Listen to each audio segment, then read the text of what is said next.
In 4, 3, 2. Boom, and we're live, Pat. How are you, sir? Good, President Joe. of the University of Badassery. I'm more like the vice president, man. Oh, yeah. Who's the president? Probably CJ Ortiz. He's the president of the University of Badassery. My co-host of the little podcast we do. Dude, I fucking love your Instagram page. If there's a guy Thank you, sir. that I'm going to call when the shit hits the fan, All right. it might be you. Woo! Rock and roll, baby.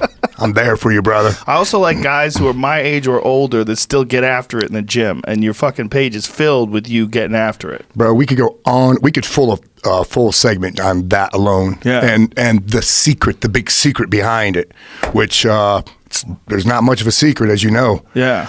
I mean, Secret is get after it. hard work sucks, and not everybody's cut out for it. Yeah. People just don't enjoy it. Yep. They try to find a lot of nice excuses Yep. why they don't get after it. And There you are. and yeah. One of the big excuses is age. Yeah. I run into guys all the time during my full-time training gig when I'm training guys on the range who will say, I'm 38 or 40 or whatever, and I'm getting old. I'm like, bro, let me tell you something. This is something somebody told me when I was 30, and I've got affirmation of this from guys like you who've stayed fit their entire lives. The fittest of a man's age is around like 44, 45. That's when you could be on the top of your game. And like ultra runners and stuff like that. The strongest, the fastest, the fittest, the smartest, when it comes to knowing your body and how much you can do and how much you could take. After that, then you got to start being a lot smarter. Your diet, how you work out, how often. Like I'm super tentative now not to overwork. Yeah, me too. Because I've been told there is no such thing as overwork, but there is a such thing as under recovery.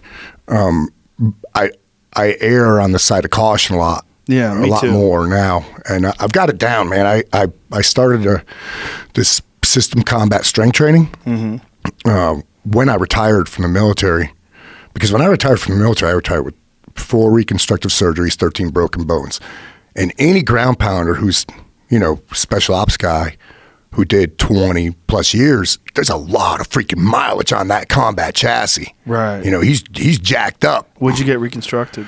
The first one was this bicep. I was a toe jumper. Doesn't have to make sense. What does it mean? It's related to static line jumping, where you pass the static line off to a jump master. He secures it, and the static line, at the end of the static line, deploys your parachute. So it's like it's like rookie jumping. It's real infantry based jumping. Well, that static line got wrapped around my reserve and around my arm, and pulled me with the plane. Ooh. And it pulled my bicep into my forearm, broke ribs, dislocated shoulder, concussion. And this is when I was fucking 18 years old. Oh, I just joined, and I already got jacked up. Next one was discectomy, L5S1. Just a kind of an amalgamation of helo crashes and vehicle crashes and stuff like that. If people don't know what that means, it means your discs, they trim a little piece of it so it doesn't go against your nerve. Yeah, and it was a massive herniation, so they were able to take the big chunk out and then do that trim up as well, that's the easiest surgery I ever had. Really? Knee reconstruction sucked. I mean, that was a full freaking year. 6 months of getting back on your feet, and then another year before I was like 100%. Right. And I think I was still in my 20s. Did you get ACL reconstruction? Yeah, center patella tendon. Yeah, I did that one. It's hard. That's a hard one. I did the other one with allograft, with the cadaver. It's way easier. Really? That was 6 months. 6 months, and I was 100%. Man, yeah, because I've heard 6 months difference. Yep. Damn, that's a big chunk of time. Yeah. 6 months. Man. Yeah. But the other thing is that sometimes people's bodies reject those allografts. Right. Didn't happen with me. I got lucky. but I do know of some people. And also it feels like it's healed before it's really healed. Ooh. Do you know how that works?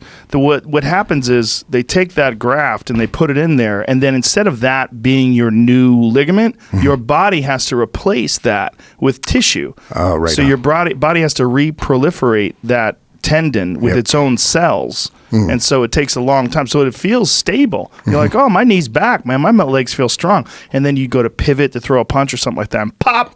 It just pops like a wet piece of toilet paper. Yeesh. Yeah. Yeah. You know, some people, they say some people are ACL dependent and others are not. But, man, I needed that one done because it was a jet. Yeah. I don't understand people not being ACL dependent. I mean, it's a stabilizing ligament in your knee. And then the last one was shoulder. And they were able to do that non-invasively. You know, scope it. They were able to scope it in like 4 different places. And they created, let me see if I get this right. They created a bigger injury to promote more healing. Jesus. Yeah, so they did like bone scrapes and stuff like that and went in. So they were able to do it without cutting the shoulder open. Oh. What was wrong with your shoulder? Bunch of tears. It was how did I hurt that one? That was, I got called in one day, and I used to drive my dirt bike to work. Like 8 miles of real pristine forest, and I T-boned a deer. Jesus Christ. The 55. It's like hitting a brick house. I mean, I'm sure. You stop. Yeah. There's no give with that thing. And thankfully, I've been to riding schools, like even the Gary Simmick motocross school. So I was up high, elbows up high. So I flew like Superman. I didn't get all tangled up in the bike. But, I mean, I sailed for 20 yards, 60 feet. Jesus Christ, in the air? Yep. 60 feet. That's far, man. Yeah. Oh, it came down and hit directly flat and then slid and hit a tree. So I knew the shoulder was jacked up, but that one, I had all kind of neat injuries from that one. Like I had this one thing called a adhesion. So I was able to make it to work. And they checked out my shoulder. They said, "Yeah, you're jacked up. We'll get you MRI tomorrow."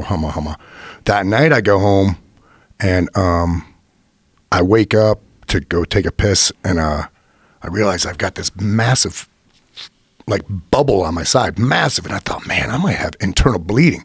This thing was gigantic. It was right on top of my pelvis. So I set my alarm clock for like every 10 minutes just to see if I was still with it.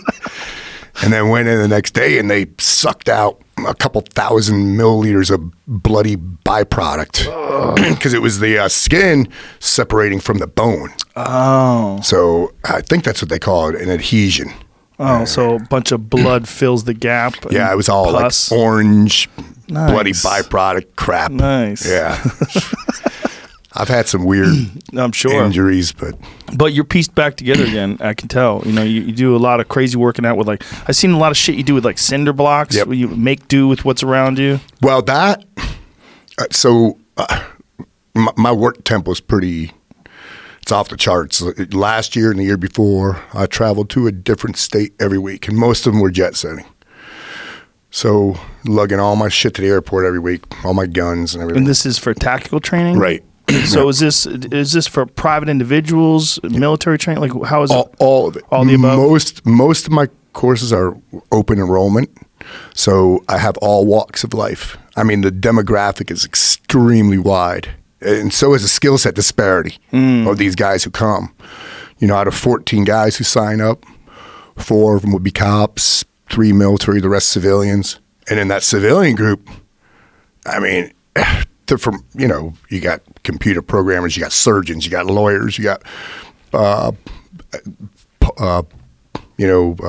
strip club owners. And I mean, the demographic is pretty eclectic. It's pretty wide. And when I go to these places, I used to like go to a La Fitness or something, like an LA Fitness after work. But I got tired of that, just walking through, trying to navigate my way through an endless maze of bench presses, watching guys do concentration curls in the mirror. So I started range workouts where I'll plan it during the day, and it became a thing where like fit guys in the class are watching me, and they're going, "Hey, bro, what's the workout after training?" So can we do it with you on your Instagram? Yeah, but then the guys in the course will say, "Hey, can I do the workout with you after training?" I'm like, "Yeah, nice. yeah, yep." So you just find whatever's laying around, tire, cinder block. Yep, anything. Tree. Wall. You know, if I have a wall, I could do a lot with that. Let's say it's a 5-6 foot wall. Mm-hmm. There's a lot you could do with that. A lot you could do with just a tree. Some cinder blocks, you know, and then every once in a while guys will bring like a 90-pound sandbag or a couple kettlebells because now it's a thing. And they expect it. Yeah. So they're like, all right, we want to do a Pat Mac workout after range day.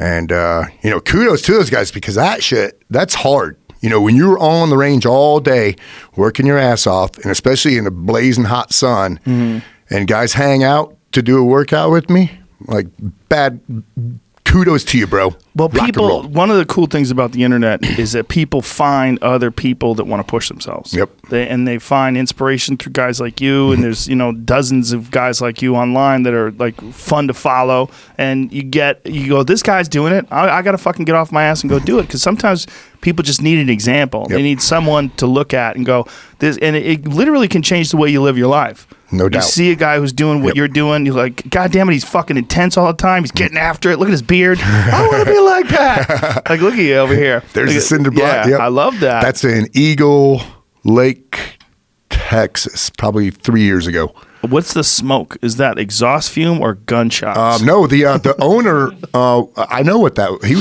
was smoking, it was a smoker. Oh, yeah, he was making meat. Oh, nice. Yep. Yep. Yeah, but those are hard workouts, man. Yeah, those swings in between the legs like that. Yep. That's how you build the real core strength of your back and, you know, your whole the whole spinal column. Yeah. Keep it tight and strong. You know, it's funny. You get, even today I'm reading some comments about whatever it is. There's a lot of stupid people out there when it comes to like not understanding the right way to work out. Right.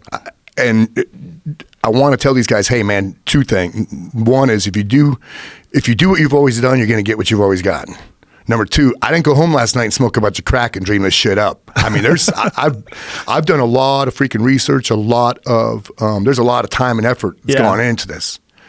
And they'll say, hey man, you're going to throw your back out doing that stuff. No, motherfucker, that's building your back. Yeah. You know, working that transverse plane is what guys neglect a lot. See, here we go. I'm going to get on this freaking soapbox. I swear to God. Go ahead. Go. Get on the box. Do a box jump most first. When most guys work out, they live in what I call a sagittalistic environment. You know, 3 planes of motion, frontal, sagittal, transverse. So they're in the sagittal world doing bench press and concentration curls. Out of the 3 planes of motion, I would say that transverse is most important. Additionally, when we work out, I would also argue with confidence that it's the plane of motion that is most neglected, that transverse plane. I like to tell guys that in the transverse plane lives life-saving and ass-kicking. There are 4 reasons why we should exercise. This is Mac's opinion. Okay. 1, self-preservation, longevity. Good for your health. Stronger, longer. Motion is lotion. Number 2, the ability to save your own life. Having that confidence knowing, yep, I could pull myself out of that burning car or over that wall or whatever. Number 3, more importantly to me, is being Batman, the ability to save somebody else's life. So there's 3 reasons. The last one, kicking somebody's fucking ass. So when I look at workout, I look at those 4 things right there. Not like cosmetics or anything. Cosmetics is a cool byproduct. If you work out right, you're going to look better. You look better, you feel better, you're more confident, you perform better because confidence and performance work hand in hand. Sure. So, I mean, there's no freaking magic elixir to it, you know. And it's hard. Yeah, people like to see like if you do bench press, you see your chest puff up. They see those results. I always tell people if there's one exercise I would recommend, like people who do jujitsu, Turkish get-up. Right. It's the least I did romantic. those last week. It's the least romantic of all workouts. Nobody wants to do those goddamn things. Go to a gym. You could go to 100 gyms. If you're lucky, you find one person doing Turkish get-ups. Yep. Every gym will have someone somewhere is doing bench press, and someone's doing curls and lat pull down machine and all that normal shit. Yeah, working out. It's kind of it's like an anachronism. You know, they're working in a world like a muscle and fitness world still, and that's fine. Working in isolation, if that's your job. There's three types of people who should work out in concentration, like doing a curl or something, like, a concentration curl. A professional bodybuilder, right? That's your job, man. That's your sport. Number 2, you're recovering from surgery and atrophy, so it's physical therapy. Number 3, you got no fucking idea what you're doing. Or you're a model. You're trying to look sexy as fuck. Right. You know what I'm saying? Right. Oh, yeah. That's possible, too. That's right. Yeah, I mean... Yeah, right. So they fall in that same category. Trying to look pretty. Model. Yep. Trying to look. Yep. Yeah. It's just not. What you really need with exercise is something that's going to mimic what you would actually do in real life. Picking up things, moving them around, like farmer walks. Yep. Farmer walk, very unglamorous. Yep. Carry a heavy ass kettlebell in one hand and just walk around for like a half a mile. Yep. I mean, your fucking forearm would be dying, your legs would be killing you, your core is going to be shaking. It's amazing. And I like the way you put it. Carry it on load that one side at a time. Yeah, that's what you got to do. People don't know that. They try to do it with 2 arms, but with 2 arms, it balances out, and then it's really just a grip and a leg exercise with a little bit of lats and traps. But really what you want to do is 100-pounder on one hand. Carry that bitch. Everything is just kind of balance it out, and then turn around, put it on the left hand. Yeah. Love it. It's great. We do... at my gym, a lot of that where we load one side at a time. One of the things I love to hear is a guy will say, "Man, I never see you doing the same thing." Yeah. I'm like, well, I pretty much don't, because I don't want to fall into a rut of complacent adaptation. You know, so even guys will say, "Do you do like Oli lifts?" See, yeah, of course. Every once in a while, I'll probably do a standard deadlift once every 2 months. But I'm doing variations of that, like a shovel deadlift or a suitcase, deadlifts that suck and are, like you said, are not glamorous. Yeah. I'll throw those in a bunch. But do you do much cardio? Here's how I knock out cardio is I have a formula with this. I have a program, Combat Strength Training. I got an ebook and a website and all this. And so is your program something that people could sign up for? Oh, yeah. Okay. Yeah, they can buy the ebook. What's the website? So Jamie can pull it up? CombatStrengthTraining.com. Yep. And the formula is work in anaerobic chunks in circuit to near metabolic threshold to meet an aerobic goal. And then like 35 minutes. So that doesn't include warm-up. So you're good, whatever it is. For me, it's like bag work or something for warm-up, just to make sure everything's loosey-goosey. The older you are, the more you have to warm up, man. Yep. Damn, don't jack yourself up. It's called fitness, not brokenness. Yeah, that's another thing that people don't like to do because it's not glamorous and because people get lazy. They don't want to do that workout, where the pre-workout. They don't want to do all the skip and rope and all the just switching stances and jumping jacks and all that stuff. But you really need to break a real sweat, before you actually start lifting weights. And then even if you lift weights or do anything, like say if you're going to do kettlebells, I'll start off with 35 pounds. I'll do everything nice and light at first. I don't start off heavy. Nope. Yep. That's also wisdom. Yes. That's also being fucked up a bunch of times, pulling this and yanking that. Yep. Yeah. Chalk that one up to wisdom because you learn that, it's okay to put my big fat ego aside. Yeah, I still have an ego, but I'm not going to get jacked up because I want to smoke these guys. And in order to do that, I can't be, I can't have tweaks in my neck and in my back. And there's a bunch of guys who do these. They do these workout competitions called Train to Hunt, and it's mostly for bow hunters, where they have all these physical challenges, like you do a bunch of stuff with sandbags, and the idea is to jack your heart rate up. And then when you have to execute a shot, you got to be in enough physical condition so that you can bring your heart rate down pretty rapidly. And it's all timed, and they're competing. I love that stuff. Yeah. Do you do that kind of stuff with tactical? Yeah, I've got an entire YouTube channel dedicated to that stuff. Ah, nice. So, yeah, they're all very, very tough, like shots, rifle, pistol. And prior to that, I'm pushing a truck, pulling it, climbing a fast rope, running with a sandbag. You know, it's like, I call it shot impossible almost, you know, where that heart rate is slamming in your throat. And now you've got to go into respiratory pause and take these 50-yard pistol shots. You know, I'm doing pistol at 50 yards and ding, ding, ding, ding. But yeah, I love that stuff. And that's where interval training really comes into play. You know, learning that to control that heart rate, learning how to breathe the right way. Man, that shit is badass. I'm a big fan of all of that. Yeah, I am too. I've never done a tactical course. I really want to take some lessons though, because like I saw Keanu Reeves doing it for John Wick, and I was like, that looks fun. Yeah. I mean, I've shot my guns at the range before and stuff like that. And I've hunted with rifles, but with pistols, I'd like to go through some sort of a tactical course. You'd love my courses. Because I keep them. Is this one of your things right here? Yeah. That's oh, dude, this was tough, man. That's a lot of rope. That's 100 feet of fat ass hemp rope with 2 70-pound CMBs at the end of it. And I forget what I do here, but well, there's the yeah, I got my steel at the end. I forget. I think I run up. Oh yeah, there's 3 cones. I see them now. So the forearms and everything are just smoked. Jacked. Yeah. Yeah, they're yeah. Plus music that'll get us kicked off YouTube if we. Oh, this was turn and burn. Yeah, just a simple turn and burn. But that rope crushed my spirits. There's a couple of these YouTube videos that I've got one where I fell in love with the idea. I thought, because I do this at the gym where I grab a kettlebell and I balance it on end. You know, so you're balanced upside down, right kettlebell, upside down, and so 55-pound kettlebell. Most people can't do that. You know, just balance a kettlebell.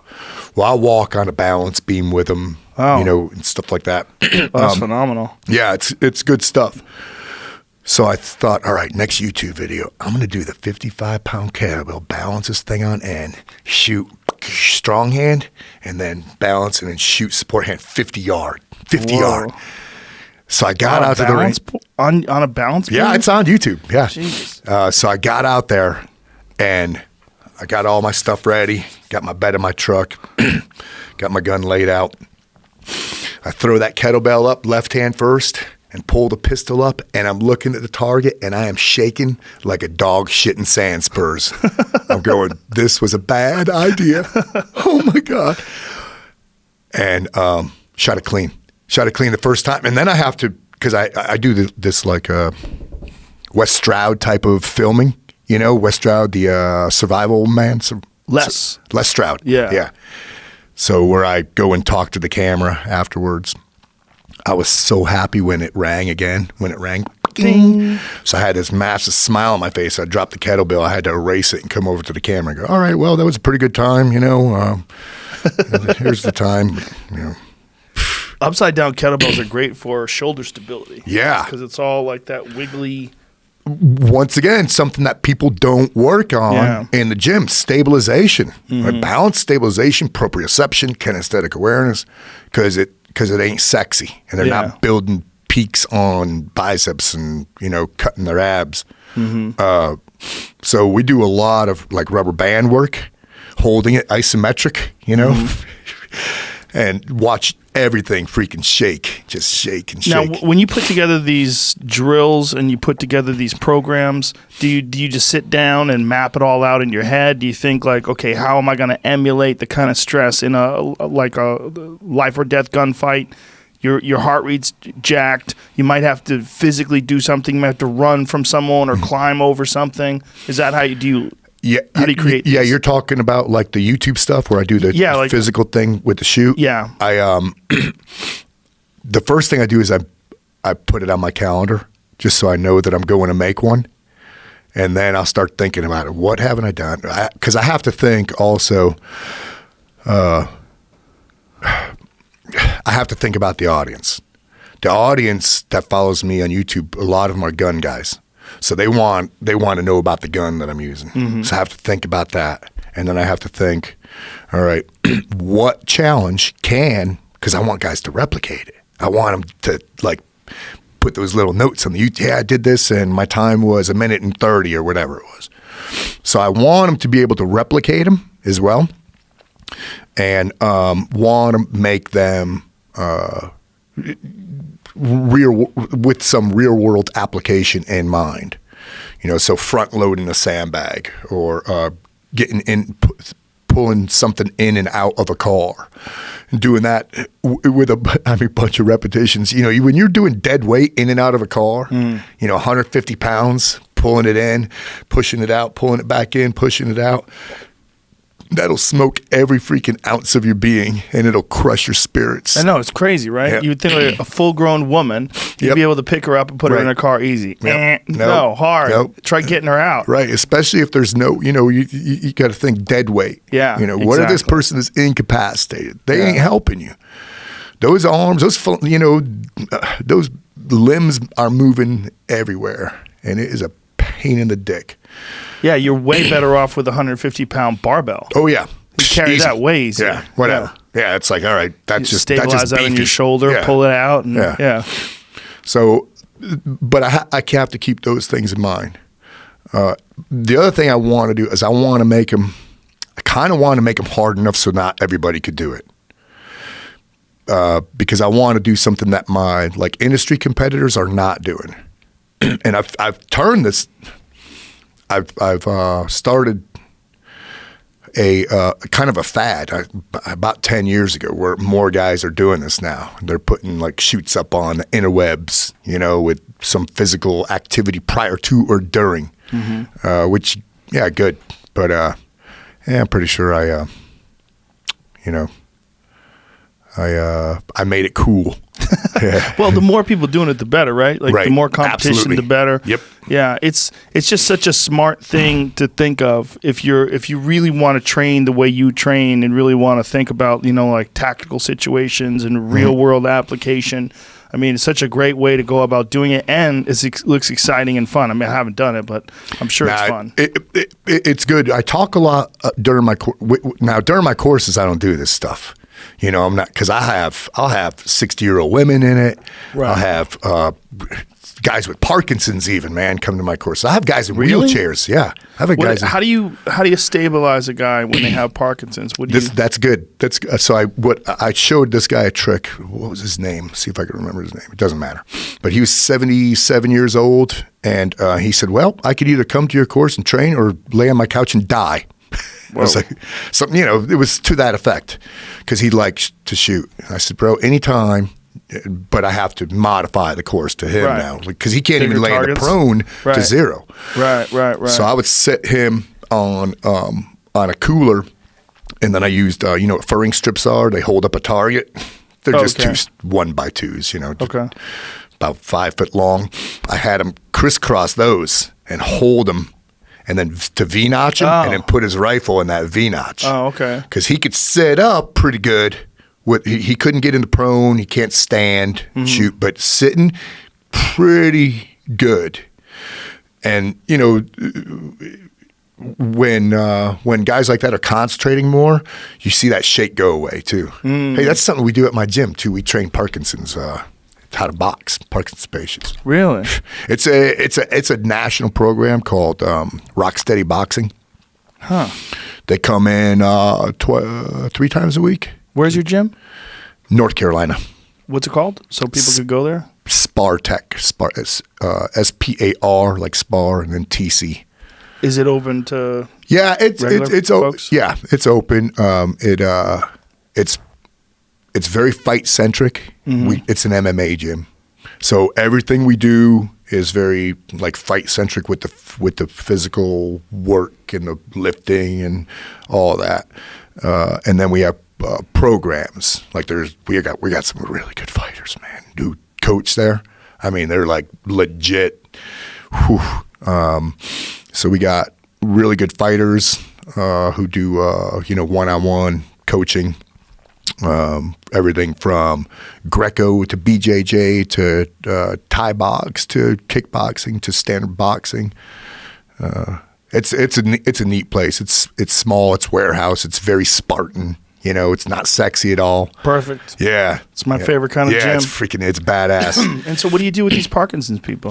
So the Rocksteady Boxing folks, they have a program. They come in a couple times a week, and they put them through a series of exercises. A lot of it's just walking a straight line, holding this and loading one side, and then once they're all warmed up, they all kit up, man. You see these guys rapping and everything. They're so excited to get there, and they put their raps on, and then they work a series of bag drills. A 1-2 lateral move. The next bag is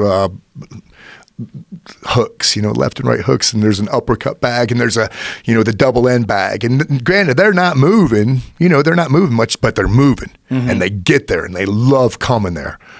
And some of them work up a sweat. It's pretty amazing seeing them get off their asses and get to the gym. And I remember you put something out, and I pinged you like a year ago.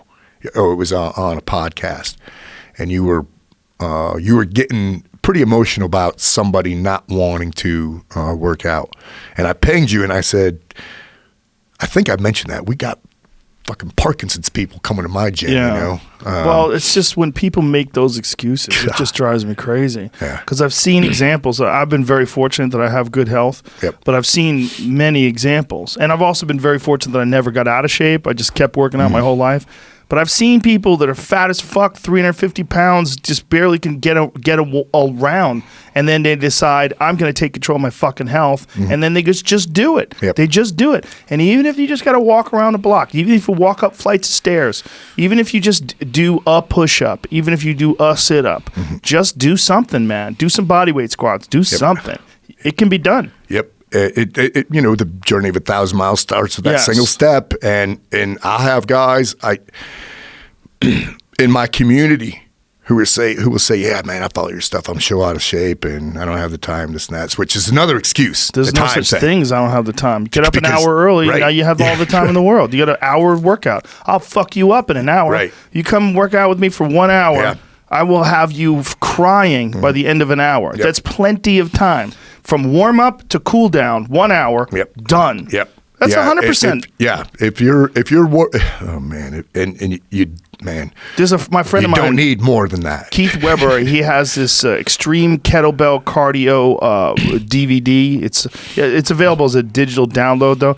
I can't even do 40 minutes of this motherfucker's workout with a 145-pound kettlebell. 40 minutes in, my legs are shaking, my arms are shaking. I'm walking like I blew both my fucking ankles out for the next couple of days. It's ruthless.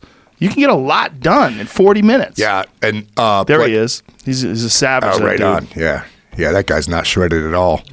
He does some crazy shit too. He brings a kettlebell. It's all on the beach. He just brings a pair of kettlebells on the beach and just fucking gets after it, and you just follow along with him. Nice. It's a great workout too because you're doing what he's doing, so you know it's possible. He's doing it right in front of your face. Right. Yeah. When it comes to, I'll tell guys, come to my gym once, just once, because all I need to do is bait the hook. Yeah. Get you feeling good. Yeah. And they say, well, I'm afraid you're going to smoke. I said, nope. Because I run, whether it's shooting or the physical stuff, I run, I call it performance-based training. I got this, it's recognizes that we all perform differently. Performance is measured by doing what we can with what we have, blah, blah, blah. So it gives them permission to work within their capability level, not mine. So you don't need to replicate what I'm doing, bro. We're going to do these same movements, but I'm gonna scale this to your needs, and and the other thing is I don't want you to be incapacitated. I don't want you to work out so hard that you're not able to move for the next 3 days. Right. I have another rule is that you could work out as hard as you want in the gym, But when you walk out that door that says exit, you got to be ready to kick somebody's ass. I mean, I don't like to work out to the point of being incapacitated. Right. So there's a balancing act there, and I've figured it out. I fucked that up many times. And I think that's why I figured it out, is because too many times I am for a whole weekend going, oh my God. Yeah. My freaking ass, my thighs, my... What do you do for recovery? Do you fuck around with cryotherapy or saunas or anything like that? Nothing. Do nothing? Really? No, nothing. How come? I don't know. Because I haven't really needed it. Yeah. You should just get a sauna. Get a sauna in your gym.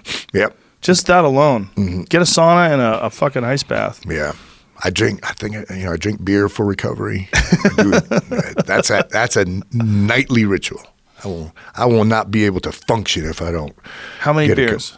Usually around 4, but they're good quality pints, Mm-hmm. I'm not chug-a-lugging NASCAR soda by the case. Right.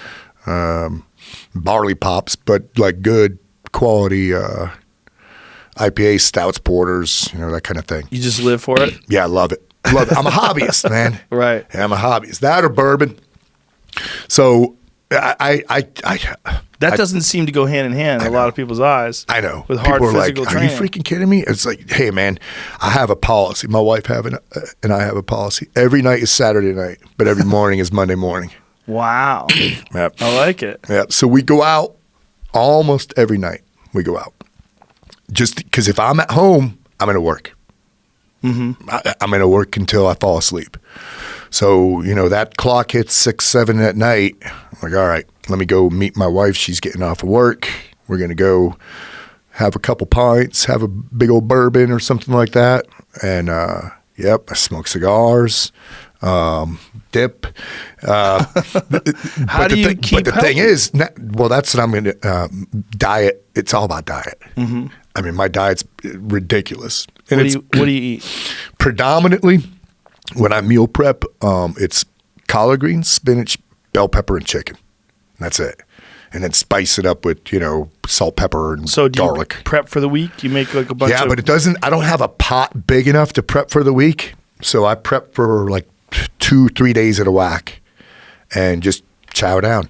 And that's the other thing, diet, man. There's this, what's the secret in diet? Eat food.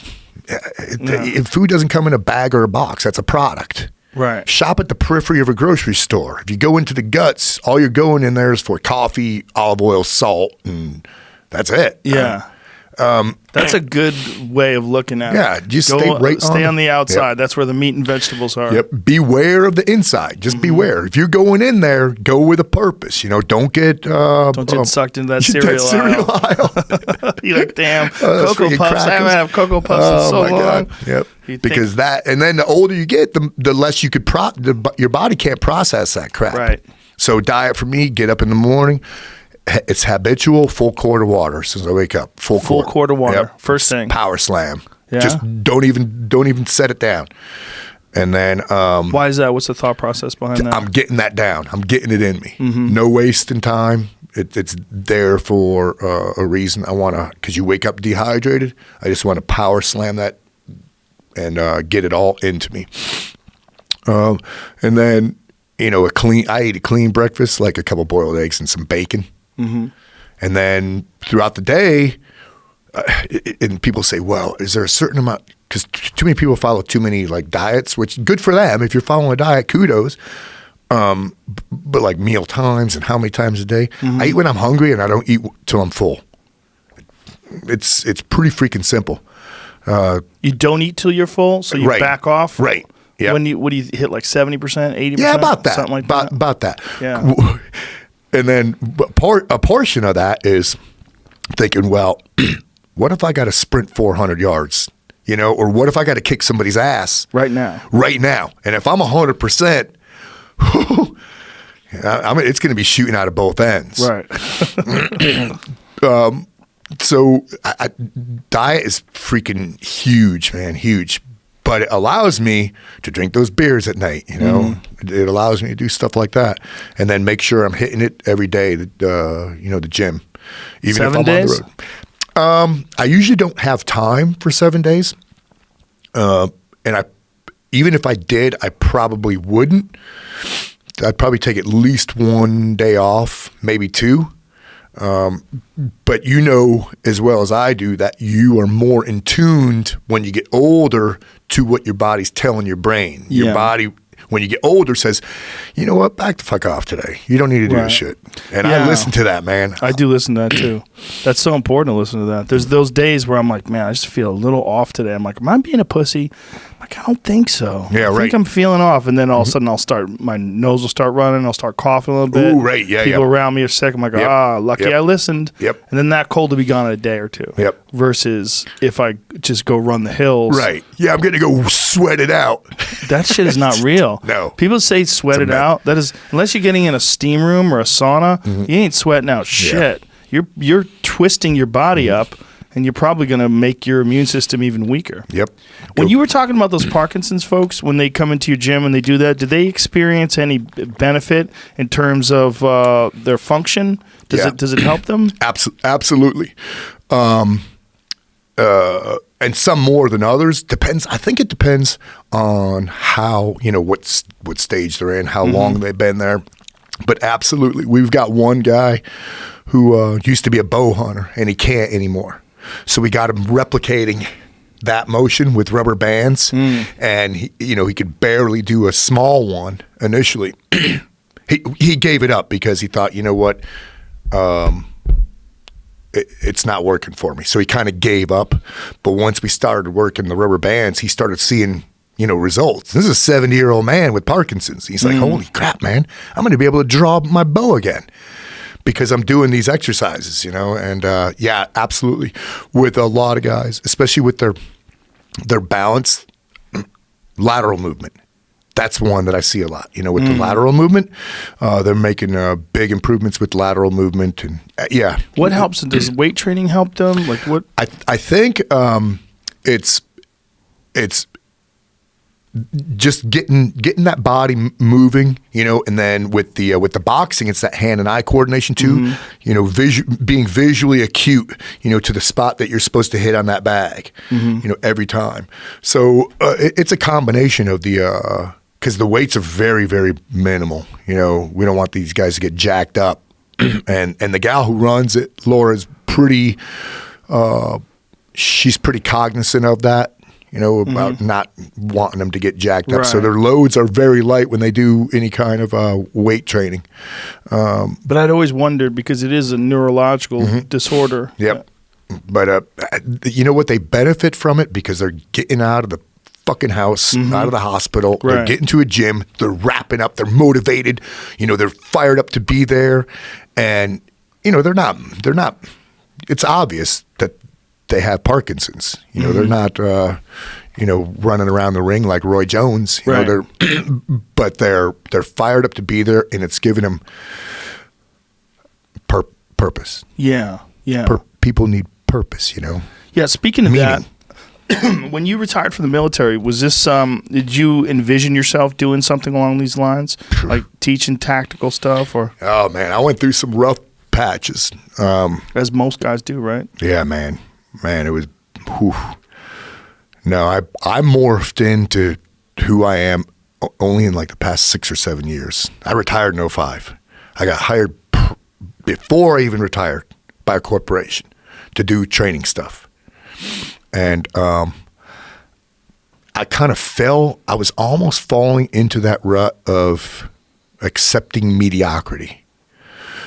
Plus, what I didn't know is that I had depression. I didn't know that because no idea, which is common, especially in like the spec ops world. Guys retire because you've been there in units with guys, with the same guys for a long, long time, and there's a level of intimacy there that can't be replicated with another human being. And then when you retire, you miss that camaraderie, that connection. So I had, working for a corporation, had a really bad relationship. I was living in the bonus room of my garage. I'd lived there for 5 years because I had an ex who was on chemistry, prescription meds. Go big pharma. And so the neuroreceptors were freaking gone. I mean, delusional and it was real bad. And then I started boozing with depression. And it didn't even occur to me that, dude, you got a fucking problem, man. Didn't even occur. I guess which is common with a lot of guys. But I had an epiphany. A lot of things happened at one time. My local cops saved my life. They said, bro, you need to get the fuck out of there. A bunch of things happened all at once. And this was in 2013. I didn't want to leave because I had little kids. So I didn't want to.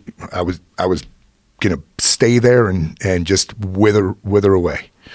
I almost capitulated, to darkness. But I got up before I went to sleep one night. My kid is sleeping with me, and I'm hammered, and it's like 8 at night, And I had an epiphany. I said, you know what? I can't do this, and I will not. I remember saying this to myself, I will not be defeated. I will not be defeated. And I put my running shoes by the side of my bed and some shorts, set my alarm clock, got up early the next morning and went for a run, a la Forrest Gump. And I pounded the pavement for about 10 or 12 miles. And I'm not a runner, I like to run. I like to sprint. And when I came back from the run, worked out in my driveway for about an hour, and my local cops came. All happened at the same time. And they came and said, hey, bro, get the fuck out. The kids will be all right. You need to do this and that. And, and then I started kind of figuring out, reevaluating my path in life. Oh, back up a step. I also got laid off from this corporation. And, with a guy in the military, you don't ever think about job security. And when I retired, I'm working for a corporation that was mostly made up of retired military guys. So you get laid off and you're like, what the fuck am I going to do now? What does that even mean, getting laid off? What am I going to do? So all that shit happened at the same time. It was like this massive spiral of bad events. And, man, I was able to rekindle my own fire, because I recognized, all right, bro, you still got an ember. You still got this. All you need to do is just nurture that ember, turn it into a flame. Turn that into a flame, and then just start adding wood until it becomes just a perpetual blaze. And which led me to this thing that I tell people now, is that you got to keep the blaze alive. I've got that on T-shirts even, because I like to kick people in the ass who are willing to sustain their own fire once they get that ass kicking. If they can't keep their fire going, then it's not worth it for me, to keep kicking them in the ass.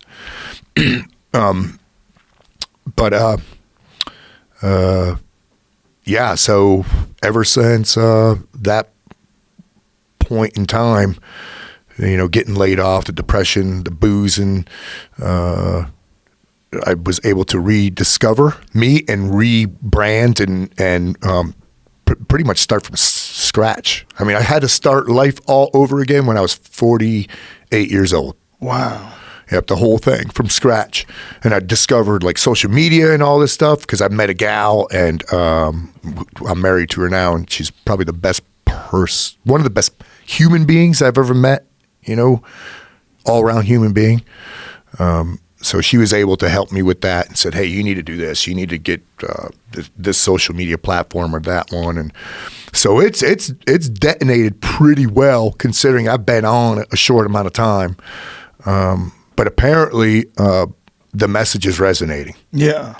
So, well, it's genuine. It's a genuine message. That's why I picked up on it. Oh, right on. Yeah. But I love that you figured your shit out. I love that. That's my favorite thing. When I mean, Look, everybody's prone to mistakes and prone to depression, and people are prone to hitting rock bottom. Yep. Your life can go down a series of bad roads, and you find yourself in a bad relationship or a bad job, a bad situation in life, and it's very, very difficult at that moment to have faith and confidence that you can readjust, reconsider, and re-engage. And that's what you did. That's awesome. I love that. I love those kind of stories. I love when people get their shit together. And I think that that helps me help other people who are in the same, because I could relate. Yeah. And I don't sit down with them and pat them on the shoulder and say, hey, bro, I was there too, or anything like that. I don't even share with them, but I empathize. And sometimes that's all it takes. You empathize and you just give them, just a little bit of the right advice. Just a little bit, not too much. Well, oftentimes people just need momentum. They need one good day. Right. You need one good day. That's why I said to that one guy, just come to the gym one day. Yeah. If you have one good day where you eat clean, you drink a lot of water, and you, like you did, you got that day, you woke up, you put your shoes on, you went for a run, you worked out your driveway, you got a good day in. Yep. That's sometimes all you need to do and decide, this is what I do from now on. I have good days. Yeah. Tomorrow's going to be another good day, and then I'm going to force myself into another good day. And the next thing you know, I've got some momentum. Right. You got some momentum, you could change everything. Yep. I've felt many times in my life, I've felt like I could slip the wrong way, and I see it. I see the dark hole, and I go, fuck that, and just go the other way. The problem is when people fall into that dark hole, they think that defines them, but it doesn't. Right. It doesn't define you. It's just you right now. You could be totally different tomorrow. You're a human being. You can think, you can adjust, and there's so much inspiration. It's one of the beautiful things about your Instagram page and many, many other Instagram pages, is that you can take, if you curate your feed correctly and you don't follow a bunch of knuckleheads, you can go to your Instagram or to whatever social media platform you like, and you can go and check out a lot of cool shit. Oh man, and you feel good about it. You get fired up, and you want to do good with your life. Yep. I love being inspired by other guys that I follow on social media. I'm a motivator, but I like to be motivated too. Yeah, me too. So I love. I've met a lot of really cool people on those platforms. Like sitting across from you, for example, and it's not because too many guys, especially like my age, are afraid of it. They're afraid of those platforms. They're saying, "Hey, bro, you don't have to. You don't have to." Go crazy on it, but you should, at least check this out and check that out. And you don't have to follow thousands of things. Well, people see like emojis and sponsored posts what the fuck is going on? What am I doing here? Yeah. I'm 50 years old. The fuck is this? Yeah. But you're right too about we are human beings and we are allowed to err. Yeah. And as a matter of fact, in most cases, it is a biological requirement for us to jack shit up. Yeah, I think but when we do, all we need to make sure is that it doesn't become a recurring theme, that we learn from the past, prepare for the future, perform, and live in the present. Yeah. Because, man, we've been blessed with a very, very short existence on this a planet that it amazes me that it can nurture and sustain freaking life in a solar system that can do the same. I like to feel insignificant and small, like looking up at the stars through a telescope. It's like, damn, man, I'm freaking nothing. Nothing. I am nothing. I could see the Andromeda galaxy through my telescope, and that's the closest one that we can see. And there's billions of stars in that galaxy, and guess what? There are billions of galaxies just like that. Yeah. I mean, I am so freaking insignificant. So let me make the best of this time that I have on this planet with these other several billion people. Because I mean, just the fact that I am a human being, that are strands of DNA wrapped in protein and thrown in with some with some amino acids, it's mind blowing that I'm, that you're a thing. Yeah, that I'm a thing. It's yeah, no, I feel the same way all the time. I it's so easy to get wrapped up in your own day-to-day existence, and weird little dumb things. And if there's only little dumb things in your life too, those dumb things become huge. When you have big things in your life, it's easy to look at those dumb things and brush them off. When you're really working hard at something and you have a lot of positive things going on in your life, then it's easier. Like, it's one of the good things about really hard exercises. It's very difficult to do. So when you go through a very difficult, real difficult physical struggle, all the little bullshit seems like nothing. It gets exposed for what it really is. Yeah. What it really is. It seems like a big deal in the moment, in the time. But that's just a trap, because your body needs something to think about. Yeah. Your body's always worrying. Your brain is always focusing on danger. You're worried about threats and predators. Yep. And if there's no predators, then it's fucking microaggressions. Then it's it's this guy looked at me funny at the office. It's this bitch is always parking in the spot I want. People get weird. You start focusing on nonsense, on the minutia. Yeah, but I think that's one of the primary benefits of physical exercise, is not just that it blows out all that excess energy that I think your body stores up. And the way I always describe it is that a person's body is almost like a battery that's leaking energy. Like, you got to purge it. You got to purge it of that excess energy, because it has certain physical requirements. Then on top of that, the physical difficulty of running a hard 2-3 miles in the mountains or wherever you're at, or doing a crazy CrossFit workout or whatever the fuck you like to do, taking a jiu-jitsu class. That shit is so hard that all that other nonsense in your life puts into perspective. Then from there, then look up. Then look up at the whole stars and go, man, you're just lucky to be experiencing this. Right. To be able to think about this. To be this person that's living in the most amazing time ever for human beings. Man. To be spinning around on this ball, flying through infinity. It's nothing but gravy. Yep. It provides you with great, centering balance, yes. Yeah. And perspective. Yeah. And man, what else? You said something that we talked about that, people focusing on the minutia. Oh, another thing. Shit. You were saying how it's a sticking point with me how we human beings, our primal thought, we worry about dangers and stuff like that. But man, it's amazing how many people nowadays have relinquished that their primal defense mechanisms, of like awareness and mobility, all that. They've given up the primal stuff. They're fat, dumb, lazy, happy button pushers, flaccid and complacent, and just walking around in 45-degree syndrome. Yeah, I'm on that bus today going just to go to the rental car place from LAX, and everybody's on the phone.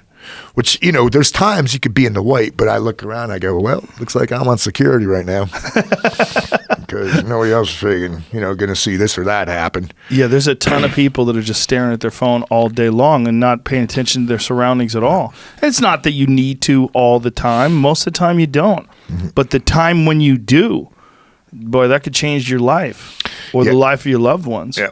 Yep, and walking around the streets is not the time to do it. There's a time to be in the white, and when I'm talking about with the white, like Cooper's color code, white to black.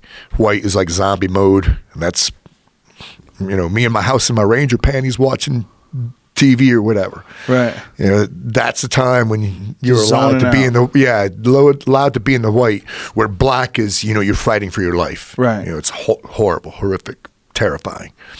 But, in the streets, you got to be at least in the yellow. Yeah. Just have your wits about you a little bit. So let me take you back to when you decided to get your shit together again. You decide to get your shit together again. You begin the process. Yep. And then how did you get to where you're at now? Well, getting laid off was scary as hell. But sometime, when you're in crisis mode like that, you think most efficiently. There's a series of things that happen. One is, you get scared to death, right? Laid off. Scared. I think that was the first one. Scared, and then angry. And this is over a couple days, and then focus. When I got focused, I built my company, T-Max. I mean, I just thought of everything. You know, I just had one epiphany after the other. I said, what am I going to call it? You know, I don't know, let me just make up an acronym that sounds cool and then cover all the bases: training, marksmanship, adventure, concept, security. I covered everything. T-Max. And then, man, shit just, I was so freaking fortunate because shit fell into place for me. I had guys who I trained for this corporation call the corporation and say, hey, we want, Pat Mack to come train us again. And they said, well, he's no longer here, but we could have somebody else do it. And they were like, no, we don't want somebody else, you know. We don't care what it's called or what you're branding it. We want this guy doing it. So they were able to get in contact with me. It was a big contract. And then another one came up, and then another one, all in the same year. I was like, are you freaking It's all kidding? tactical training? Yeah, and it was all, so that year was complete. And then I had a bunch of different, lessons learned, like government contracts, shit like sequestration. Remember that 2013 with anyway, sequestration. So government contracting and stuff like that, it all went away. Mm-hmm. So there was a time in 13 where I didn't work for 6 months. You know, it's scary when you're working on when you're doing everything for and by yourself, all your own admin and everything like that. It's very exciting, but scary as shit. Yeah. Yeah, it's like, damn, man. You know, I keep I don't care how much stuff I have in the pipeline. I keep jamming more shit in there. Yeah, yeah. But once, so I had those government contracts. Then I just built momentum, and then started learning. All right, let's get rid of this. Let's do more of this. Let's not focus on that. Let's focus on this. And it grew into a very, it's like self-fulfilling machine. You know, it's running very well right now, but it was not easy getting there. I mean, there was a lot of bumps and obstacles in the road, but I tell guys that all the time, man. Any road worth traveling, you're going to have obstacles in it. There's going to be temptation, like shortcuts. You know, nope, stay on that road, bro. Stay on that road. Go through those potholes. Go over those freaking bumps. This road, it's going to suck, but after a while, it'll smooth out. And sure enough, you know, my road smoothed out, and the bumps are few and far between right now. So yeah, man, I'm the happiest I've ever been in my life, probably right now. You know, 54 years old, and it's like I've grown up. But that's smart. I mean, that's, if you're a person who's thinking and trying to do better with your life, you should be at your best right now. Yep. Should be at your best with how you perceive things, how you decide to approach things, how you look at things. Mm-hmm. So when you're doing these tactical courses and you're traveling so much, that's very hard on your body. Oh, that's probably one of the hardest things on your body, right? All that travel. Yeah, it'll especially. So, you know, I travel with two big cases because I have a gun case and a gear case, and you become a travel pro, but it still sucks. Right. You know, you get up early, drive an hour to the airport, wait an hour to get your plane, take that plane to this place, and then, you know, another plane to this place, get in your rental car, go to your hotel, check in. It's got to be a pain in the ass to travel with the guns too, right? Yeah, well, only because it's different in every airport. Yeah. In Alaska, they're used to guns. They're like, yeah, come on in. Yeah, Alaska, Wyoming, places like that. Yeah. Yep. But it's different in every airport. So there's no consistency. Even though, you know, I know what the webpage says. I know what it says. Right. And I abide by it. But they don't know what it says. They have no idea. Is that when I travel with my bow, I find that. Yep. And LAX, depending upon who I talk to. Mm-hmm. Like some people, I go, yeah, it's a bow. What are you doing? Oh, I bow hunt. They go, okay, cool. Yeah, right. And it's fine. Other people are like, I don't think you can travel with this. Like, I definitely can. Yeah, right. Get your manager. Let's go to the website. Yeah. Jesus Christ. And, you know, give myself an extra hour just in case shit like that happens. Yeah, and I do that. I definitely. I give that, I plan for that extra hour just in case I got to piss and moan. Right. But some of them are real smooth. You know, airports are real smooth. Others are pain in the dick. But people must look at you weird, though, right? Yeah, a little bit. I mean, they know me at my airport. But But you're also in North Carolina. Right. It's a different animal, too. When you bring something like that through California, people are like, oh. California's it's not as horrible as some other states. Not Second Amendment heaven. No, yeah, but it's not as horrible as some other states. What's the worst? New York. Oh, yeah. That's the Forget worst. about it. Yeah, you can't even have a handgun in New York. It's so hard to get a handgun. Yeah, that you see, like New Jersey, New York, Connecticut, states like that. Oh, Jesus freaking. Yeah, they have very strange gun laws there. I guess it's just because they've got so much violence. They thought that was the solution. Yeah. Yeah, I don't know. I don't know.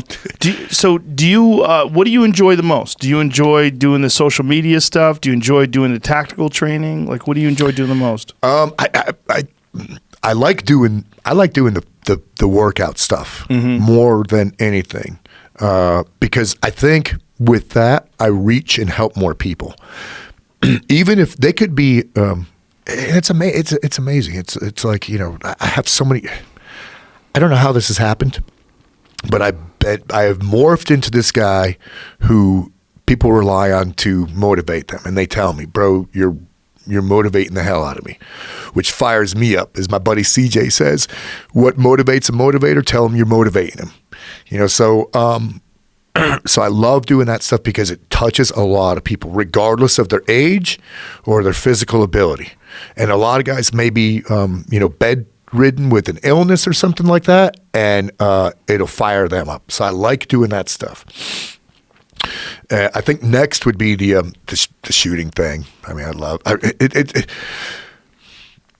love running courses and meeting new people. I meet a dozen new people every week, and from all walks of life, and guys, and all different reasons, motivations for doing it. Yep. And guys, you know, they'll ask me during the classes. They say, "Bro, how do you stay motivated to do these almost every week?" And I say, "Because I get to meet guys like you, bro." I mean, it's as simple as that. Yeah, if you find enthusiastic people and you're teaching them, that helps a lot. Yep. Yeah. So, you know, I like to fire people up, but I like to get it in return. Do you find a lot of guys that are also retiring from the military, they want to talk to you about this because they're trying to figure out their path? A couple of them have hit me up, and I am, man, open arms. I'm like, let me show you whatever you want to know because I've figured this out. So, yep, I'm your huckleberry. It's not many of them, but there'll be, you know, half dozen a year who will ping me, "Hey, I want to get into the training industry." Right. Like, there's plenty of room for it. Every guy that I know that's either been Spec Ops, SEAL, whatever they've been, when they retire, it's one of the hardest moments of their life. Yeah. It's so hard for them to find some purpose. And it's hard for them to find roots to really feel like they belong again because that life is so intense. Yeah, because you have meaning. Yeah, you know, and it's selfless. You're doing something bigger than yourself. Yeah, and so because you want, once again, if you just find let's say a job where you're working. And maybe even working for the man. There's no meaning there. Right. You're not a part of something bigger than yourself. Right. So I always tell guys, hey, whenever you get out, whenever you separate, especially if you've got 20 plus years in, that's a long time. You are going to be adversely affected, no matter how badass you are upstairs. You're going to be to some degree. Yeah. It could be a little depressed. It could be a lot.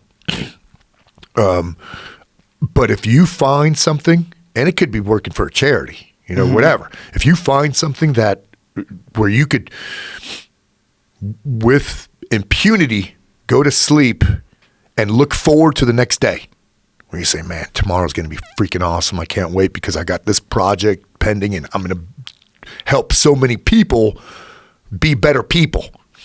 Then if you could do that, I mean, find that instead of just, getting stuck in a rut, instead of accepting mediocrity. Yeah. But because that meaning, purposefulness, and selfless, doing something selfless, and being a part of something bigger than yourself is freaking huge. Do they prepare you at all when you're getting ready to retire? They say, "Good luck." Yep. Sayonara. They just figure you're a badass. You figure it out. Wow. Yep. It would be you're nice. making the choice because you could stay. I could have stayed in another 10 years or what have you. So you're doing it. You're making that choice. Why did you decide to leave? There was a, kind of a defining moment. I had to do some soul searching. It was I had 22 years in. I lost a couple buds at that moment. And I had 2 little kitties at home. So I had to do some soul searching, and I thought, well, will there be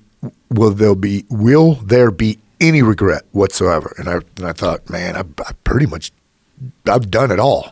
As far as like special ops goes, I am not going to have any regrets because that was a big thing. Will I regret this? And I said to myself, no, I won't.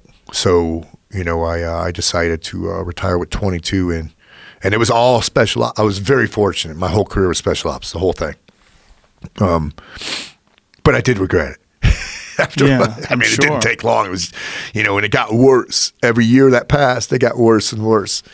And I was like, man, I should have just stayed. Well, it's got to be so hard, even for not just for you, but not just for the soldiers, but for the wives. Yeah. Like to know that the husband is constantly in these crazy situations overseas, constantly in these very, very dangerous environments. Yep.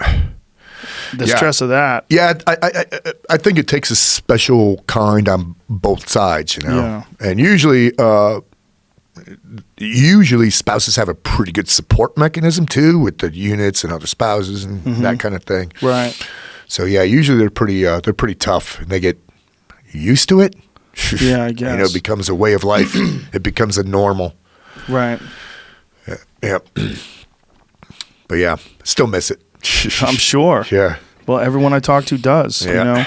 Have you ever read Sebastian Junger's book Tribe? Oh yeah. Yeah. I just recently. I didn't. I listened to it. Audible. Yeah, freaking badass. Yeah, I loved it. Yeah, he's great reading it too. It's an excellent book. Yep. And does it explain in your eyes? I thought he did a pretty good job with that whole thing. Yep. Absolutely. Yep. I thought he was pretty much spot on. I was north and southing my head as I was driving down I-95 listening to that book. So it's safe to say that you went through this period post-military where you just were really just trying to find yourself again, but then you caught it. Yeah. And then you caught it, and now you seem like you're in your glory. Like, hell yeah. Like I said, I really enjoy your page, man. Oh, right on. It's really Thanks. fun. Yeah. It's intense, and you're also kind of, you're a badass, but you're fun with it. You're having a good time. Yeah. Yeah, I love doing it. I love the both the doing the YouTube channel and the IG. And I put thought, I put some thought into it. And your wife helped you with this stuff? She helped me set stuff up. She's like, because I didn't know what any of this stuff was. So we got married. And we met in like fall of 13. And then the first social media platform I had was Facebook because somebody's posing as me. Oh, that's hilarious. So in order to report them, I needed to get an account on Facebook. And then once I did, I friend requested this guy who was posing as me. And anyway. What did he say? Why was he doing it? I figured it out. I did some detective work. But he was posing as me because he wanted to bash somebody else in the gun industry and pose as somebody credible in the industry. So this guy that he was bashing contacted me and said, hey, why are you saying this? And I don't talk shit about anybody. Right. So I'm like, bro, I think you got the wrong guy. And I said, just call me up. Here's my number. That's hilarious. Yeah. And we had a chit chat and he goes, oh, man, I got some bad news for you. You do have a Facebook account. And he sent me the link and everything. And, yeah. But so I started that one. I already had a couple YouTube videos up. But then I just went full bore with it, went kind of batshit. And then the IG was fun, man. When Rebecca, my wife, showed me that was probably, I think, I'm 5 years into that, and I figured it out. What my audience wants. I pay attention to, that the analytics Do you really? Yeah, only because because I want to. Right. Yeah, because I want to give them what they want versus me feeling. What do you get out of the analytics? What does it show you? The age group, the time of day, those kind of things, Right. but also the amount of views and what's the other word? The not views, but the reach. Yep. So it's the videos do the best. And if they're short, like I do a lot of around the combat strength training, so I supplement my ebook with little workout snippets. Hey, this is another example of a power thing. Blah blah blah. So I put information in there as well. I jot down info. So make sure you work in the transverse plane, humma. Rate of force production, no speed, no power. Blah blah blah. And this could be supplemented with a resistance band instead of a weight.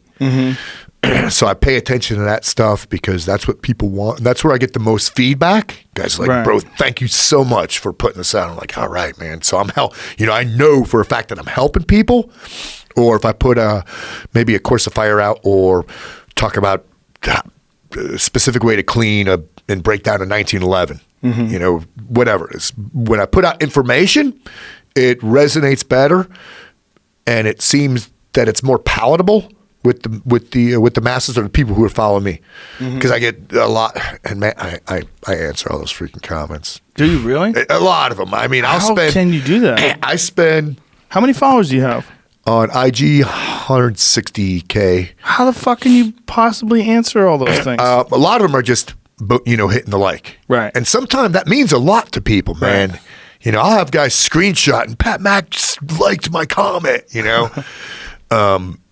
But it's a couple hours. I'll spend, I think, 2 hours a day is what I do on the Socian email. Then I could get to work. I don't have to fuck with that anymore. But it's usually about that much. Well, your page makes me want to take a tactical course. So if somebody wanted to do that, where would they go? They go to my website, tmaxinc.com. Do you ever do any of them out here in LA? Yeah, I used to come out here all the time. The only reason, and it's not the gun thing, just I'm getting travel weary, man. That 3-hour time zone smokes the shit out of me. Yeah. You ever go to Australia? No, I've been invited to do courses there.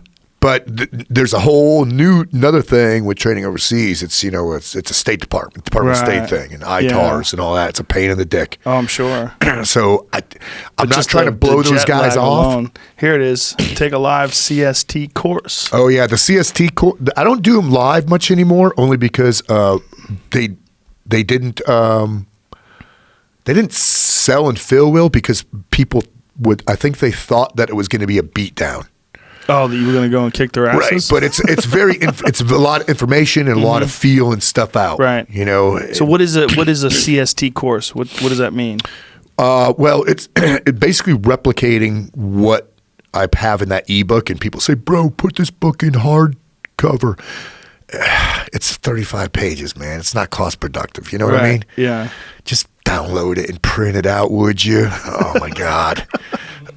What is the CST course? A CST course would replicate what I have in that book within a day's period. Okay. So it's a good supplement for those who have the book, because I do all the classroom with the whiteboard stuff. You break the work week down: power day, strength day, speed and quickness, hypertrophy, skills, and then talk about eccentric, concentric, isometric, transverse, sagittal. Where'd you learn all this stuff?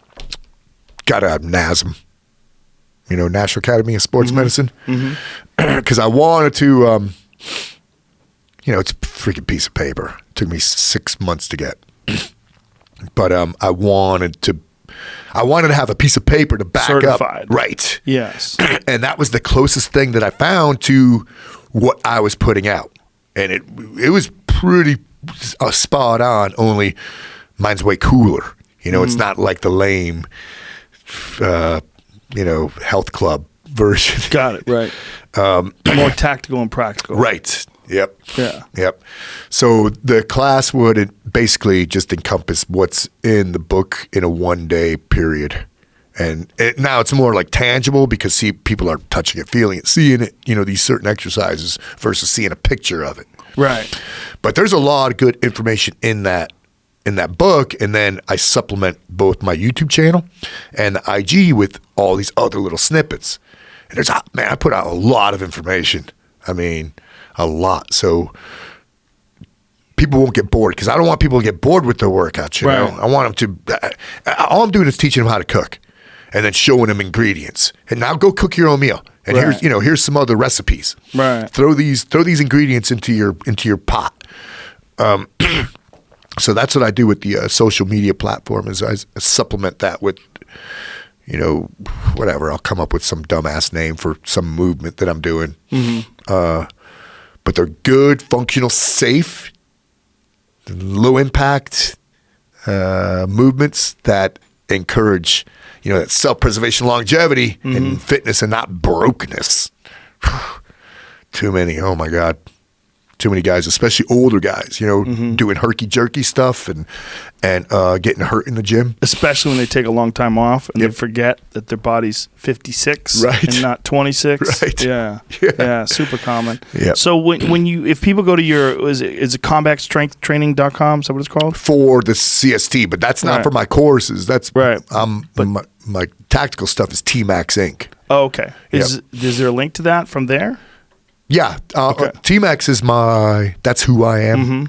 So T-Max Inc. And then from there's all of the Discover Performance. Yep. Look at you. Yep.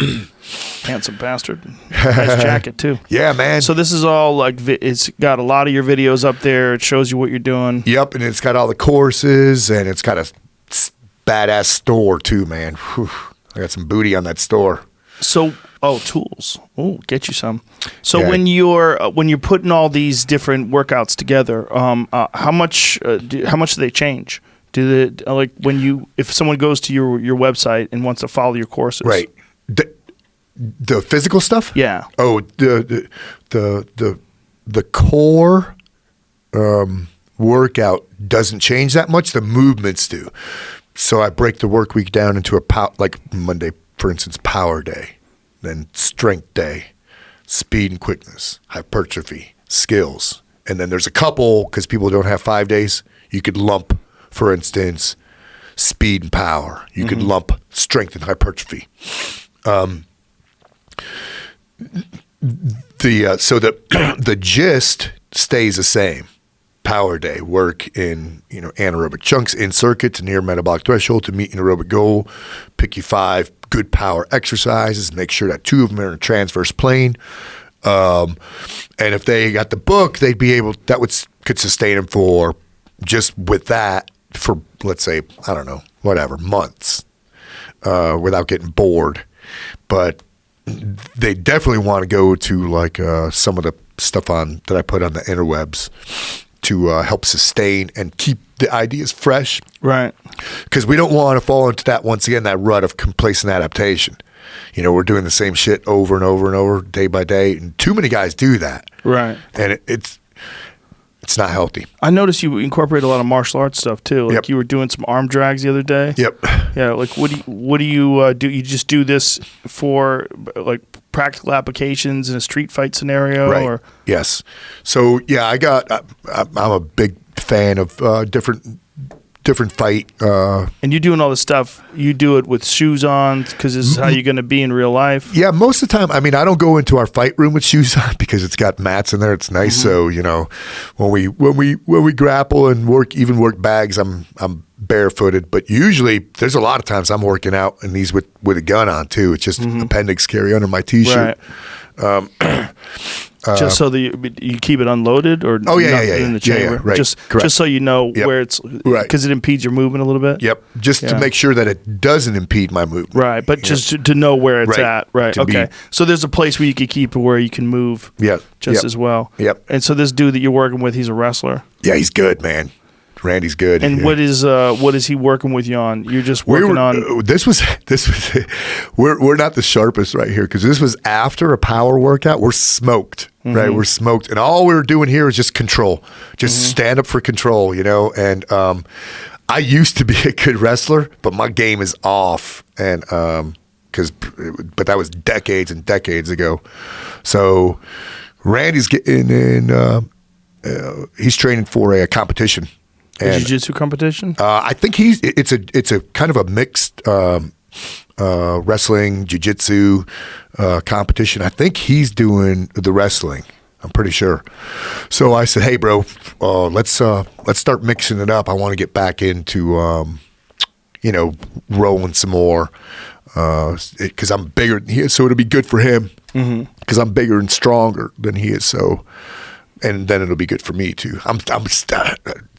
I used to do a lot of fight training, especially boxing and kickboxing. A little tentative on getting punched in the face anymore. Yeah, not good for your head. Yeah, I have degenerative spine now. What's going on with your neck? Degenerative spine. So yeah, degenerative disc disease, right? Yep. That's very controversial. A lot of people say that it's a disease, but then I talk to physiologists and they say, well, what it is pressure on your discs because you're lifting a lot of weights or you're involved in something that presses down on you, and then your discs degenerate. It's not like a disease that's causing your disc to go away. Yeah. That disease, air quotes, almost always happens in people that are involved with very strenuous physical exercise. Yep. And so there's different ways that you can kind of mitigate some of that stuff. Do you ever do spinal decompression? No, I haven't done that one. Man, there's a harness that you could buy off Amazon. It's like $39. Yeah. You hang from a door. Yes, and you pull that click, click, click, click, click, and it stretches. Sometimes just that alone will give you a lot of relief. I do have an inversion table, and that's freaking. I love that. Those are great. Thing. I have one of those too. Yeah, those are great. And then there's another machine called a reverse hyper that's fantastic for your lower back. I'll show it to you outside. Right on. We have one in the other in the gym area. But that also actively decompresses and then strengthens all those muscles around your back as well. But the stuff with the neck too.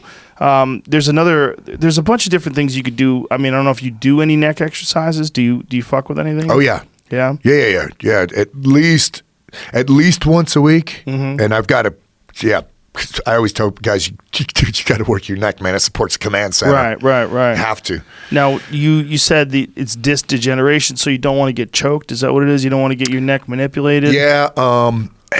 Because like my distal phalanges, there's numbness there. Okay. And like sleeping, I have to sleep like a corpse. So there's no rolling or anything. Just straight corpse. So the numbness indicates there's something pressing on your right. Yeah, that decompression device will help you a lot. I gotta try it. It's cheap too. Like I said, it's like $30 or $39 or something like that. But that sucker, man, I get in that thing and click, click, click, click, click. It's like I'm hanging a little bit. It feels good. It just alleviates tension. If you could do that every day for a few minutes, the inversion table, all those things, you can keep all that stuff healthy. Yeah, and it feels good. I just don't want to get punched in the face anymore. Yeah, I've been punched in the face a lot. I hear you, man. I'm not into it either. It's just the brain is not designed to get hit. It's one of the things that I do like about jiu-jitsu more than anything is that you can go hard and you're not hitting each other. Yep. It's just there's a big difference. You can get a full 100% exertion exercise workout in without risk of hurting each other, especially if you go with a good guy. Yeah. And the guys I work with are, their fight is way better than mine. So they know how to train. Yeah, they're not gonna. So important. Yep. So important. Because I've been doing fight stuff for a long, long time, and I've been fortunate that there was always somebody better looking out for me and say, hey, let's work this or work that or. Just tweaking, just making those tweaks. Yeah, that's what I was going to ask you. Do you do any ground training? Do you do any jiu-jitsu? Not enough. Like that? Not enough. Nope. And like I said, my coaches are really good, but I don't do enough of it. How come?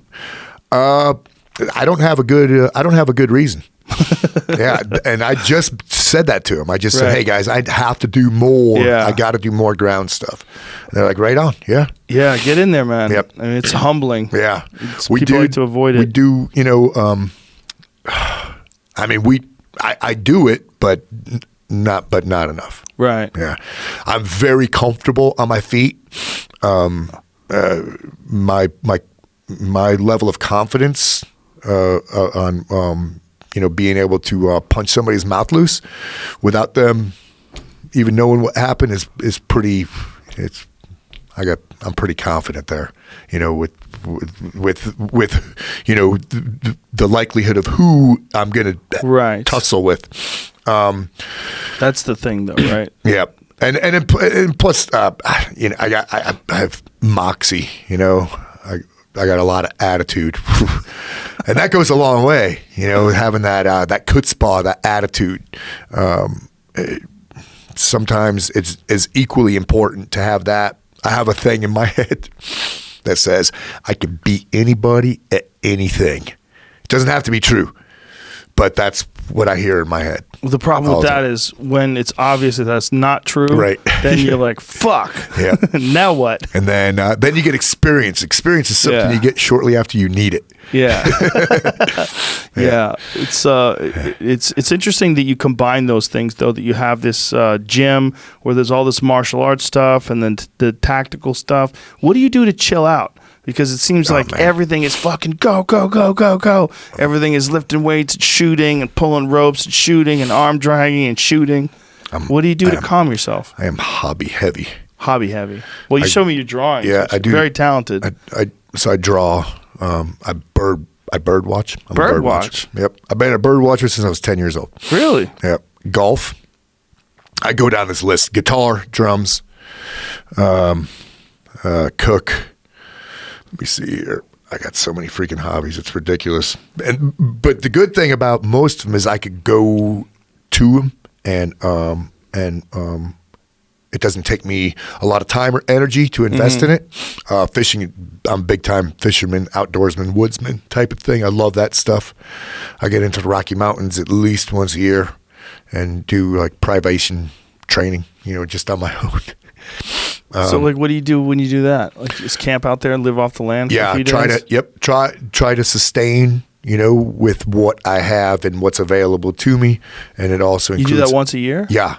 And it also includes orienteering. So, 1/24,000 scale topographical map. And so orienteer in. And these are wilderness areas, not like national parks or forests. And then try to hunt it, kill it, eat it, along the way. I carry enough food so I'm not going to be miserable. So I'm not going to suffer. How many days do you do when you're out there? Well, it now that I'm retired, not 4 to 5 anymore. Yep. You would bring a rucksack or something like that? Yep. So I pack in, whatever I need. And, packing a ruck is, it's artwork, man. Sure. Even if you've been in the military forever, you just never, ever get that down to a perfect science. Right, especially a weight. Yeah, because you got weight, you got terrain, you got,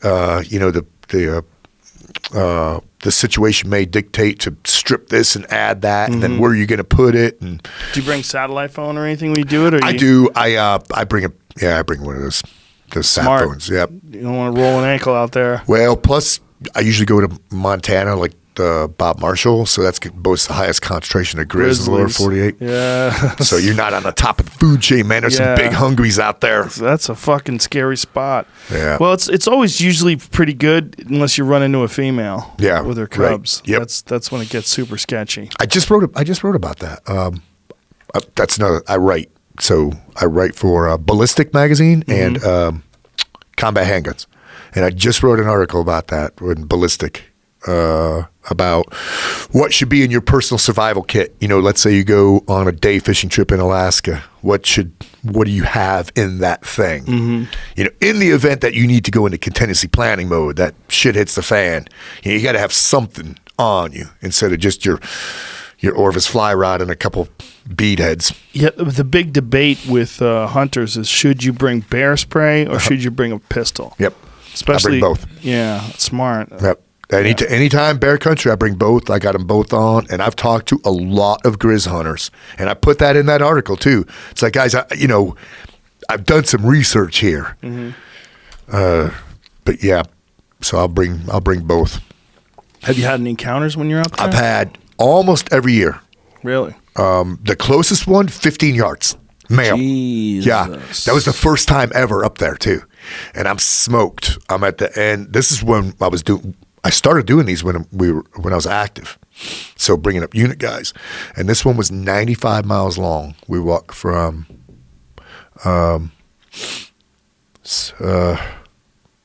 a little spot on the map. Oh, Columbia Falls, south of Columbia Falls, Montana to Lincoln, the home of Ted Kaczynski, the Unabomber. Really? So, yeah. That's where he lived? Yeah. So walk this stretch, and it's 95 miles, right, north to south. And you got to cross like 3 different mountain passes, and it's smoker. So I think it was the 5th day. Yeah, because we had one more RON, one more rest overnight. And on the 5th day, we would walk like lines of drift and stuff like that, you know. And whenever I couldn't see 25 yards up ahead of me, I would, you know, clap my hands, make some racket, coming through. Smart. You know, that kind of thing. Yep. Because Grizz want nothing to do with you. Right. You get in between their young, their food source, or you startle them. That's when you run into trouble. Right. So I did not want to and here I am. And I've got 6 guys with me, but they're lagging behind. And I, you know, coming through, and I look up ahead, and this gigantic male stands up, bagoosh. And the only thing that my only reaction was, whoa!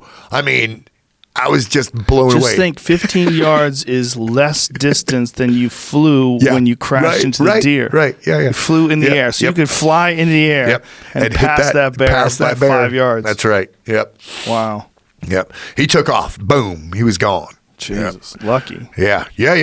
Because, I mean, that's a lot. That's a lot of animal. Yeah. I tell you, when you're standing, like, in the woods, in the wild, 15 yards. And when that thing stood up, that's all I could. I mean, I had a gun and bear spray on him. I mean, I went for neither of them. All I could think was, whoa! And then when he took off, my next thought was, where's my camera? Oh, Jesus. Well, that's nature's cleanup crew right there. Yeah. Anything that limps, falls down, fucks up, that's what it's there for. That's why there's 1,000 pounds of them. Man. It needs to keep eating. Yep. Yeah. It's a majestic animal. Yeah. You see one in the wild, you realize, like, wow, like, this is just, nature has a system. Yep. They know what they're doing. When they want to get rid of a moose, they send one of these motherfuckers in there. Yep. I mean, really. Yeah. So when you're doing these things, are you keeping a journal when you're doing these trips while you're by yourself? I usually don't go by myself. I usually have strap hangers, and they're different every year. It's a lot of times just like this, you know, a couple guys talking, saying, "Oh man, I'd like to do that with you." Oh, so we'll just send me an email, and I'll send you the dates. And wow! Because one is securities and numbers, right? Especially in Grizz country. Yeah. Plus, I like teaching stuff, so I'll have guys who I could teach like orienteering and, you know, field craft, you know, making a fire with sticks and that kind of thing, and the right way to maybe to prep and cook a trout, you know. So, do you bring a rod with you? Yeah. One of them small breakdown rods. I'll bring I'll bring 2 of them. I'll bring a telescoping tenkara and a 4-piece, like a 5-weight Orvis. Oh, okay. Because, so that's a fly rod then? Yeah. Okay. Because I am, for me, that's sustenance. Because Right. I'm not taking a lot of food. Plus, I want to fish. I want it to be time off. Right. And I want to chill. I don't want to just work my ass off when I'm on these. So I'm out there ripping lips. But I'm eating 2 of them in the morning and 2 at night.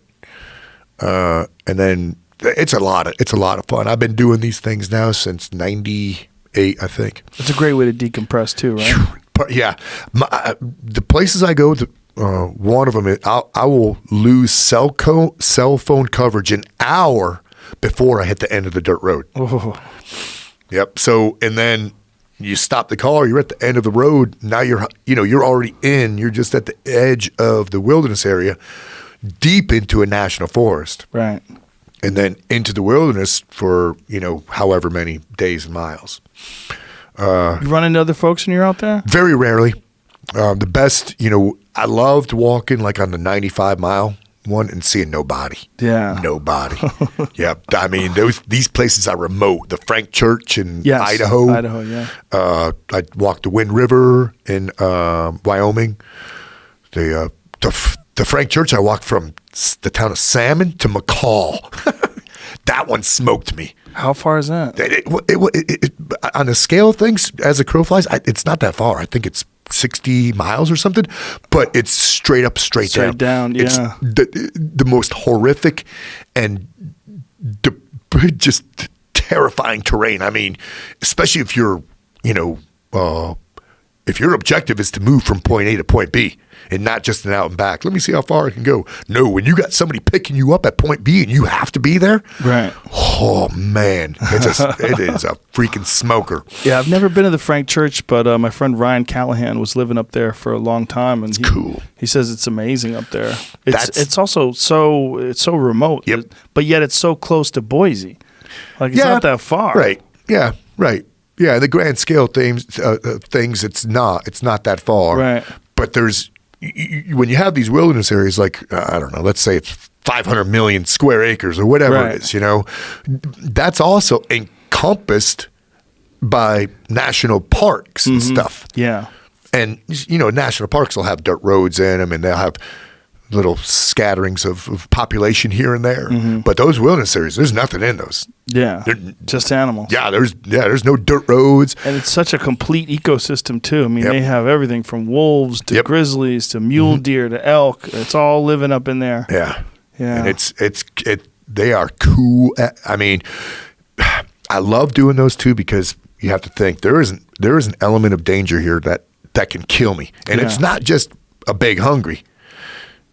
You could get cut and die out there because nobody's coming to get you. Even if you got that beacon, Forest Service and stuff, they're probably busy servicing, grandma broke a leg trying to take a picture of a bison in this national park.